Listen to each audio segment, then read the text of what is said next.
Hey now, Brawlers, it's time for another Board Game Brawl review with Nick Minahan, sponsored by BoardGameBliss.com. Hey now, today we're going to take a look at Dimension from Cosmos. Now, this is an abstract game about stacking spheres, and I love theme in games, but one of the things I like about reviewing abstract games is that there's no convoluted backstory to go into. This is strictly about trying to stack these cool little multicolored spheres on your own personal grid and trying to meet objective cards based on how you place those spheres. Let me show you how it works.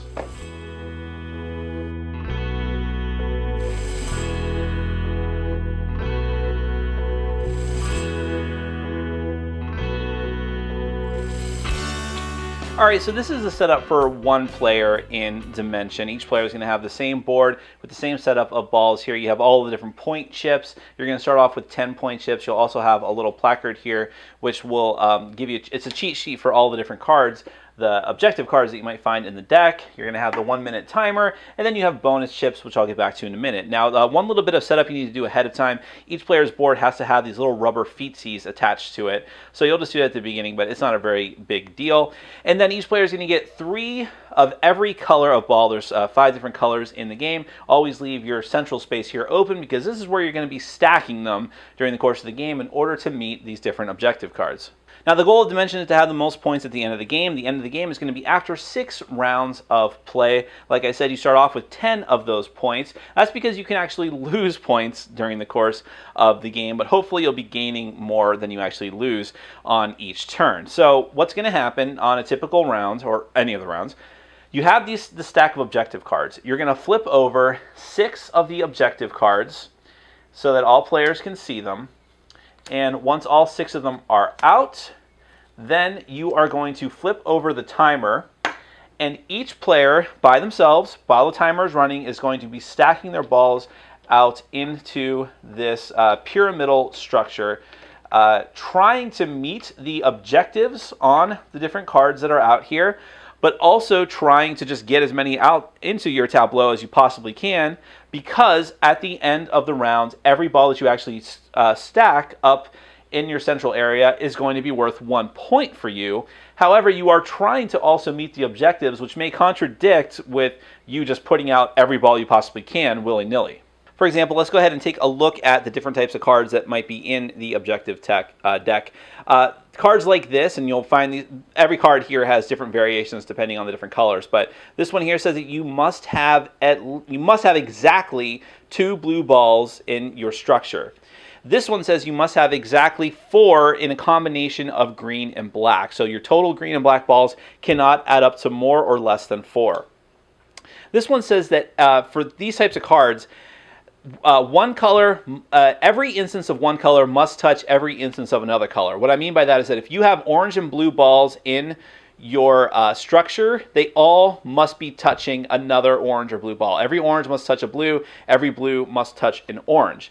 This is the opposite of that. So in this particular instance, no blacks and no blues can ever be touching in your structure. In this example, one color must be greater than another color, so you must have more white balls than green balls for this card. And then you have 2 different types of cards talking about where balls are placed in relation to others. So in this example, no white balls can be placed underneath any other color of ball. They can never be on the 2nd or 3rd floor of your structure. And in this one, it's the opposite. No balls can be placed on top of this color can be placed on top of any other ball of any color. You just can't do it. Now, what does it mean if you can and can't complete these different objectives? Well, like I said, once the timer runs out, you're going to stop and you're going to score. You get 1 point for every single ball that you have in your structure. So to a maximum of 11 points, that's the best you can possibly do, but you might do less than that. Remember, you're trying to complete the objectives as well. So you'll take your points for that first, and then you're going to go one by one down the row and see if who has and hasn't completed each particular objective here.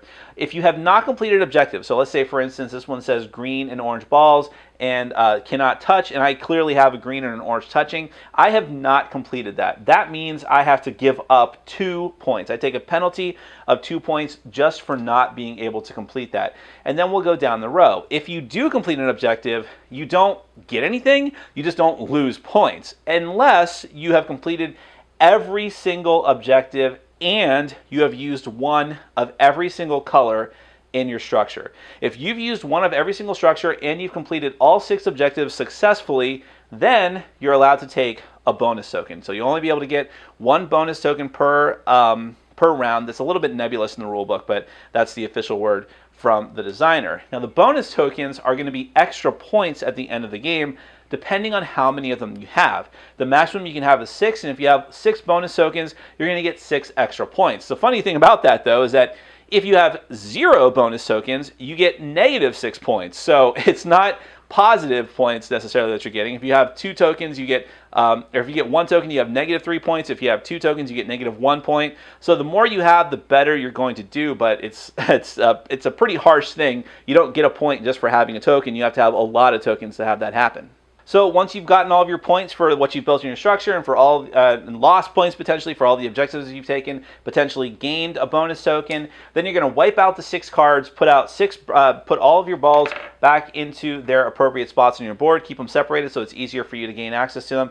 Get rid of all the cards, put out 6 new objective cards, flip over the timer again, and do everything again, trying to meet the different objectives, scoring as many points as you possibly can, hopefully meeting all the objective cards and getting at least 1 color of every ball in your structure so you can get those bonus tokens and get even more points by the end of the game. Always bearing in mind, by the way, I guess I didn't make this totally clear, that some of the objectives might contradict each other and you may not be able to complete every single task. That's just the way it is, but you're always underneath that timer, being stressed out, trying to get your pyramid, so to speak, complete. That is Dimension. Let's get to my final thoughts.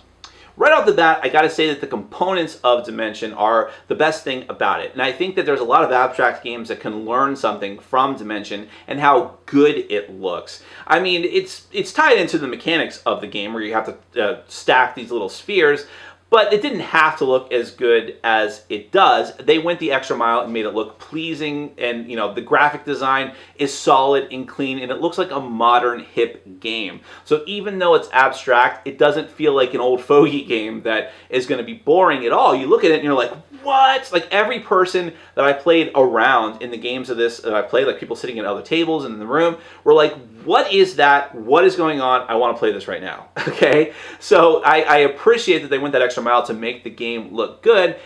And wouldn't you know it, the mechanics are actually good too. This is a very fun game. I don't have a lot of abstract games in my collection. I don't typically like them. This hits all the right notes for me. It's got relatively simple gameplay, but there is a bit of strategy there, but there's also a surprising amount of tension because of that timer. You're trying to get all these spheres together into the proper arrangement with all these different task cards. So you're like, okay, I have all of these different things that I have to worry about all now, all within a minute. What am I going to do? Some of them contradict each other sometimes, and it's just like, what do I do? And it's just that pressure of trying to get everything together, and you can't really focus on what anyone else is doing, so there is a limited amount of interaction in the game, or none, but still, the constant fear that the other players are doing better than you, that they figured out something that you didn't, and you want to be better than them. It's what gets drawn out of you in this game, and I think it works really, really well. If I was going to have a complaint about it, I would say that amount of fun can be uneven at times, depending on the task cards that you have out. If none of the task cards contradict each other and they're all relatively simple, and there's not like a wide variety of them, like a lot of them are all kind of the same thing, it's not as fun because you don't feel as much tension. The easier the tasks are to complete as a whole, and the more time you have, and there have been rounds of this game that I've played where it's just been like, just very easy going, and I kind of sit back and watch the timer run out. The best rounds of this game is when there are those contradictions, when it is very tough to decide how you're going to proceed and how you can maximize your points, try to get those bonus styles in the best way.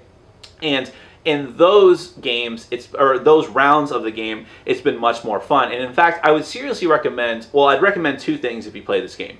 First and foremost, do a couple of practice rounds where you can use or not use a timer at your discretion, but put out the task cards, discuss them, figure out what they all do, kind of go over your strategy, then flip the timer and do it. And then when you think you're ready for the real game, quote unquote, flip over all the task cards and immediately flip over the timer.